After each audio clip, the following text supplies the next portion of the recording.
जयनारायण मिश्र विवादीय बयान ओडिशा रे मिसी आमर बड़ भूल है।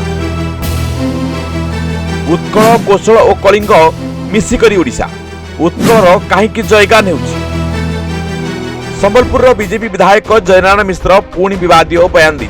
संबलपुर सुभद्रा कार्यक्रम में जयनारायण कहते उत्कल और कौशल कथा खोलाखोली कहते आम ओडिशा रे मिसी आमर बड़ भूल होइछि। यह आमर ऐतिहासिक भूल थिला बोली जयनारायण कही विवादीय होइछन्ति। एने आंदोलन हेबो बोली मध्य कहछन्ति जयनारायण मिश्र।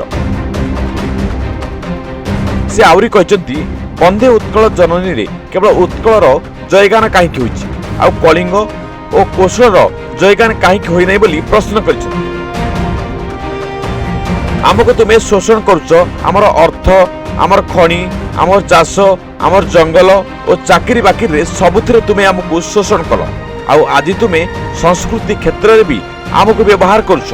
एटा की प्रकार कथा? आमे ओडिशा प्रदेश रे मिसुचु। ओडिशा प्रदेश रे मिसिया पे आंदोलन भी आमे शामिल होइतिलु, किंतु ओडिशा रे मिसिकरी सबुठारु बड़ भूल हैला। आमे ओडिशा प्रदेश रे मिसिलु, एहा हमर गोटे ऐतिहासिक भूल आउ ए ऐतिहासिक भूल आमे बारंबार करूछु।